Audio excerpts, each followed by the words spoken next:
So the idea for that, the rhythm on that song came from, it was a song on the first Rolling Stones album called Street Fighting Man. And on that song, the rhythm, Charlie Watt is doing a drum part that's sort of to the back of the beat. And Mick couldn't quite get that, but he came up with his own thing, which I think worked quite well in the end.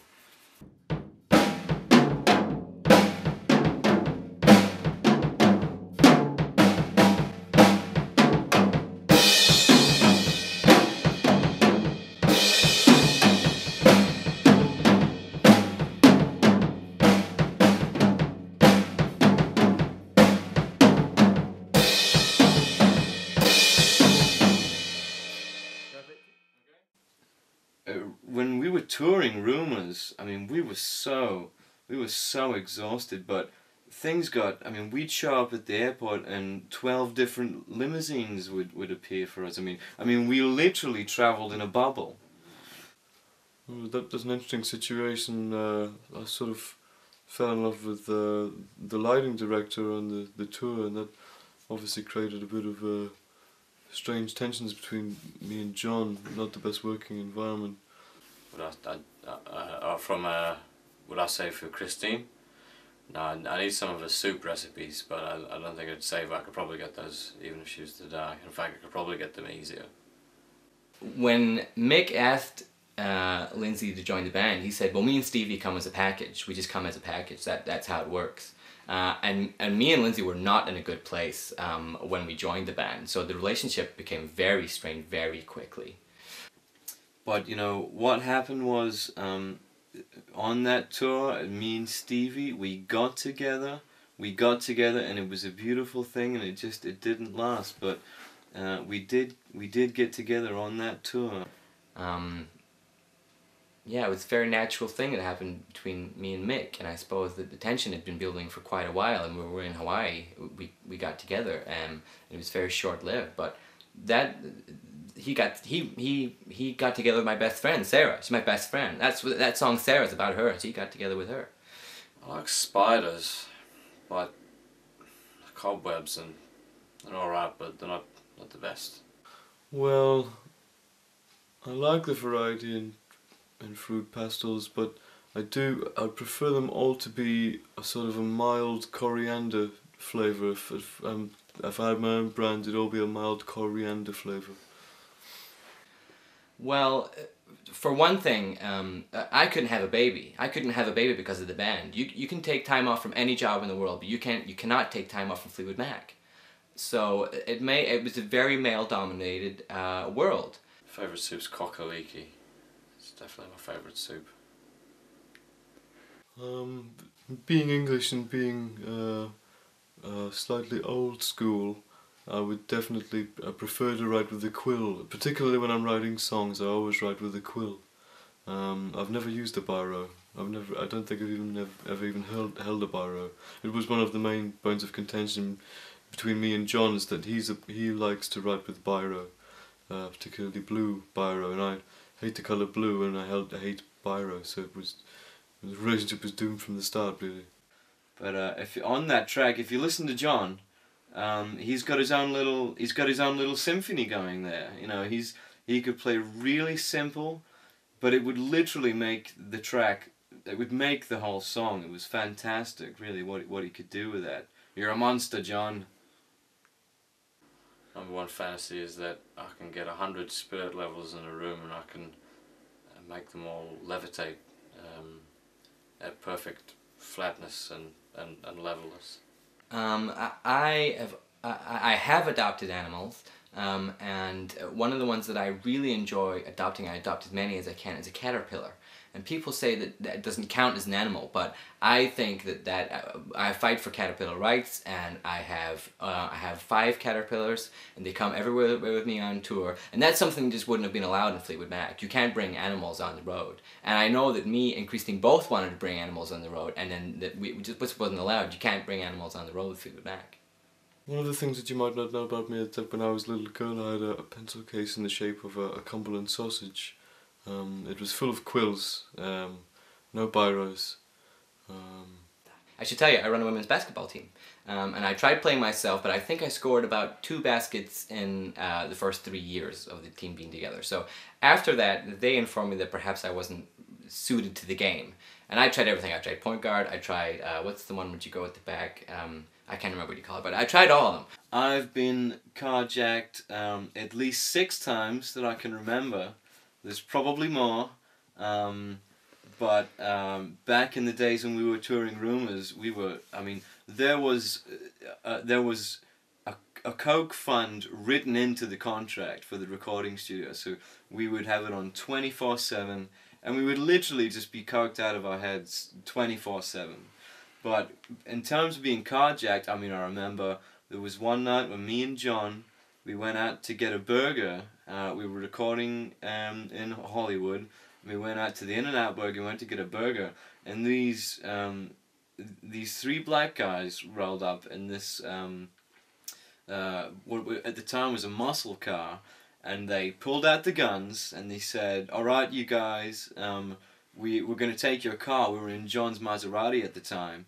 They said, "Get out of the car and give us what you've got in your wallets." And of course, we didn't have our wallets with us. We'd left them at the record plant, but we did have this big bag of coke. So we gave them the coke. We said, "Hey, you guys, take this." And they took the Maserati, and me and John, we walked to the In-N-Out Burger. It might have been Wendy's, but I'm pretty sure it was In-N-Out because they did the greatest burgers at the time. We got ourselves a burger, and we walked back to the studio. And when we got back, that's when we recorded "Go Your Own Way," the bed track for "Go Your Own Way," which John had been working on whilst we were waiting in the drive-thru, because we'd intended to go for the drive-thru, but of course the Maserati had been carjacked. So we walked up to the drive-thru, these 2 English guys, rock and rollers, and we got the burgers that way and walked back to the studio, and we recorded the bed track that night. It was great, a great night. Me and John, we can stand to be in the same room as one another now, but working relationship is about as far as we can go. We occasionally swap soup recipes and things, yeah. I live in Hawaii now. Mick lives up the road. We can't get away from one another. So I'd probably fight for Hawaii, but I don't want to fight for England anymore. My uncle on my mother's side, my Uncle Fred, he would, when I came home from school, well, I was homeschooled, so when I came in from the hut outside where I would do math and things like that, he would be waiting at the top of the stairs and he would pour this fertilizer on top of me. And it was something to do with me growing big feet, but my feet are sort of a normal size, but then you ask yourself the question, how big would they have been without the fertilizer? So I don't really know what it was about. But when he was on his deathbed, the last word that he said to me I thought was fart, but it was actually fert, and he was going to say something about fertilizer, and then he passed on, and I never did find out. I have suspected that gas has hidden itself from me, but I could not say with any degree of certainty whether it has hidden itself from me, because of course unless it were to present itself to me at a later time and say I hid myself from you at that time, I'm not going to know for sure, but I have certainly suspected that gas has hidden itself from me on a number of occasions actually. I can't go round to his house. I can't go round to Lindsey Buckingham's house. I can be on stage with him, and it's still strange, and that stuff will always be there. But I can't go round to Lindsey Buckingham's house. I just can't. I'd have lunch with another version of myself. I'd have lunch with the past me, the one from the 60s.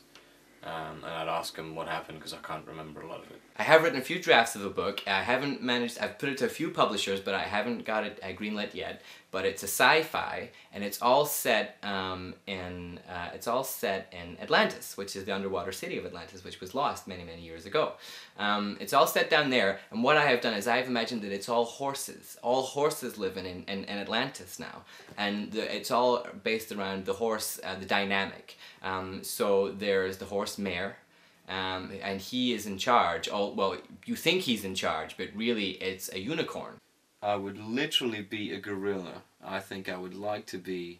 I think I would turn into a gorilla, and I think if Peter Green hadn't got me all those days ago, I mean, I was going to give up. But I don't have the technical chops that some of these guys have. I could do a couple of things, and I thought that's going to be my lot, and I'll just get really good at those things. But I don't think if I had that, I would. There's no way that I would have been able to stop myself from turning into a gorilla. So I think I'd be a gorilla if I wasn't a drummer. I would probably dream of trying to catch elk. If I was a hunter, I'd dream of catching elk, big, graceful elk. That's what I'd like to catch. In solitary confinement, a polar bear would... Well, I'm going to say a polar bear would survive longer than a cobra. That is purely because a polar bear, believe it or not, is much more determined to survive. Cobras survive, but they almost survive by proxy, which I resent.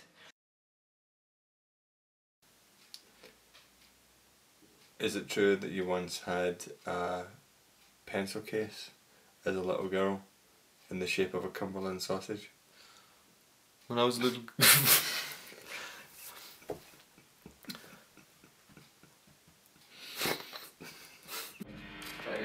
This angle this way. Got any double-sided tape?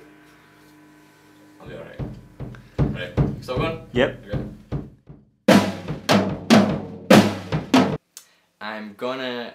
I have written a few drafts of a book. It's a sci-fi. It's kind of a sci-fi. Stevie Nicks sci-fi.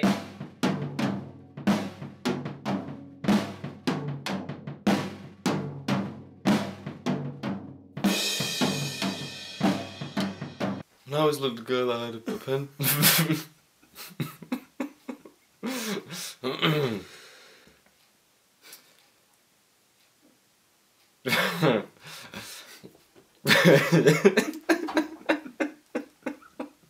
Oh no, I won't get that line.